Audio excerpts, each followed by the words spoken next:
What's good everyone? So I have watched The Kitchen. I actually watched this at last year's BFI London Film Festival, and this film, it was quite high on my list to watch for many reasons. Firstly, it stars Kane Robinson, aka Kano. Most of you will know him from Top Boy. I know him as an artist and being in Top Boy. He's on a hot streak recently. Secondly, this movie has a juggernaut and one of the best actors to come from the UK, and that is Daniel Kaluuya, attached to the movie as a co-director with Kibwe Tavares. And thirdly, I think we've been on a little run recently with refreshing movies coming from Black British cinema.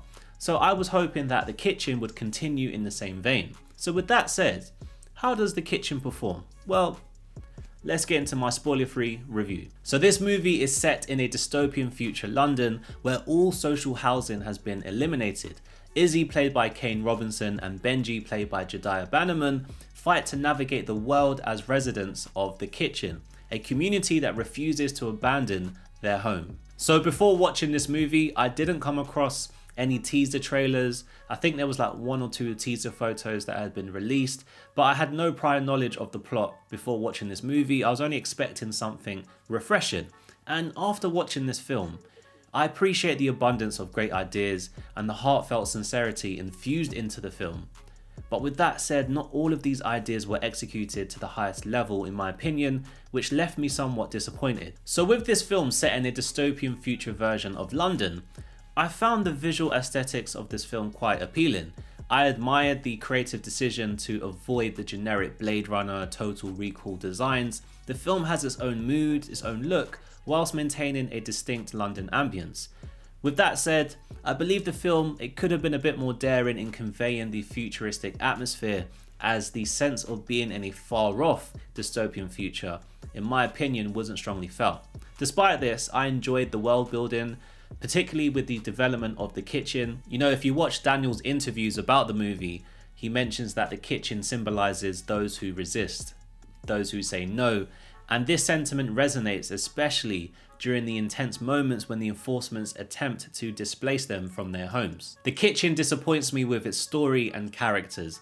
Describing the story in this film, it feels akin to envisioning Top Boy in the year 2055. The narrative, it seems familiar, and the execution, in my opinion, it lacks vibrancy. The pacing isn't consistently smooth.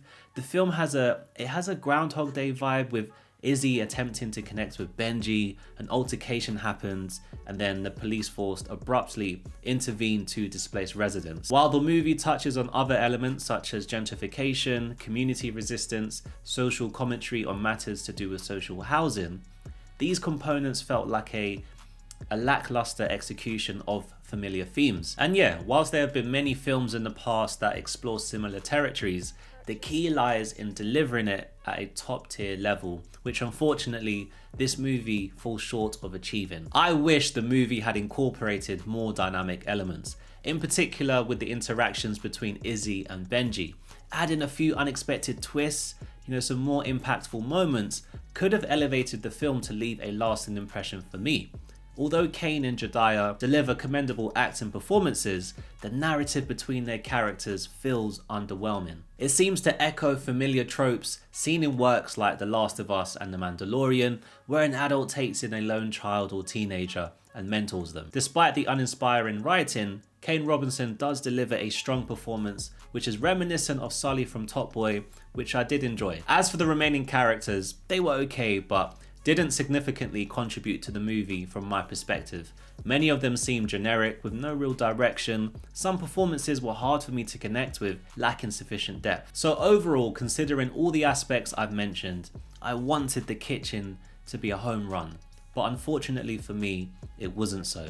So with that said, I rate The Kitchen a Lowery 2.5 out of 5 stars. Thank you very much for watching this review. If you've watched this movie, let me know in the comments down below your thoughts on it. Don't forget to subscribe to my channel for more movie and TV news and reviews.